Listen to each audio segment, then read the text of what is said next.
બેઠા બેઠા લોટરી લાગવી એટલે શું?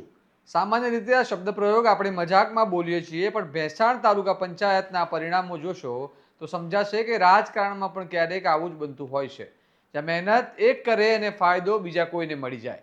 ગુજરાતની સ્થાનિક સ્વરાજ્યની ચૂંટણીના આ મહાસંગ્રામમાં વિસાવદર વિધાનસભા વિસ્તારમાં આવેલા ભેંસાણ તાલુકામાં એવી જ એક અનોખી અને ચોંકાવનારી પરિસ્થિતિ સર્જાઈ છે, જ્યાં આંકડાઓ કંઈ કહે છે અને પરિણામો કંઈ બીજું જ ચિત્ર દોરી રહ્યું છે. તો આખરે શું છે આ સંપૂર્ણ ઘટના અને કેમ આવી પરિસ્થિતિ ઊભી થઈ છે, આવો વિગતે વાત કરીએ આ અહેવાલમાં. નમસ્કાર, હું ચિરાગ વર્ષાબેન, આપ જોઈ રહ્યા છો સ્વમાન.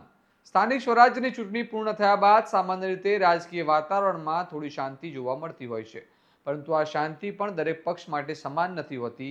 સમગ્ર ગુજરાતમાં નજર કરીએ તો ભાજપે ફરી એકવાર મોટાભાગની બેઠકો પર પોતાની મજબૂત પકડ સાબિત કરી છે. મહાનગરપાલિકા હોય, નગરપાલિકા હોય, તાલુકા પંચાયત હોય કે જિલ્લા પંચાયત હોય, દરેક સ્તરે ભાજપનો પ્રભાવ સ્પષ્ટ રીતે જોવા મળ્યો છે.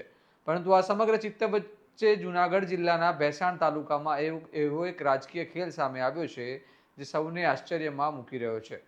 ભેંસાણ તાલુકા પંચાયતમાં આ વખતે આમ આદમી પાર્ટીએ સૌથી વધુ એટલે કે 13 બેઠકો જીતીને સ્પષ્ટ બહુમતી મેળવી છે, ત્યારે ભાજપને ફક્ત 3 બેઠકો જ મળી છે.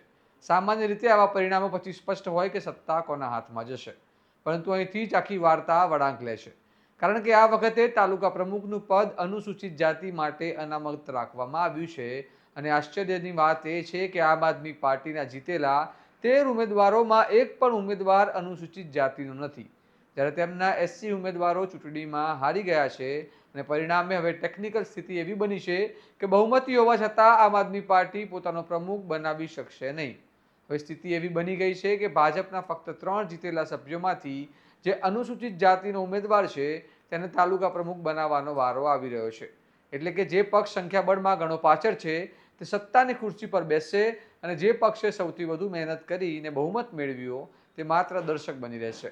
હવે આને ભાજપનું નસીબ કહીએ કે આમ આદમી પાર્ટીની સ્ટ્રેટેજિક ભૂલ, કારણ કે અહીં ચૂંટણી લડતી વખતે અનામત બેઠકો અને પદોની ગણતરી કેટલી મહત્વની છે તેનો આજીવંત દાખલો છે.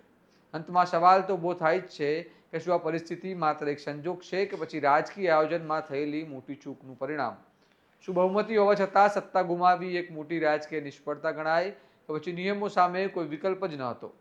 તમારા મતે આ ઘટનામાં કોણ જવાબદાર ગણવું જોઈએ, નસીબને કે ગણિતને? તમારી પ્રતિક્રિયા અમને કમેન્ટમાં જરૂરથી જણાવો, અને આવા જ વિશ્લેષણાત્મક સમાચાર માટે તમારા સ્વમાનને લાઇક, શેર અને સબસ્ક્રાઇબ કરવાનું ભૂલતા નહીં. નમસ્કાર.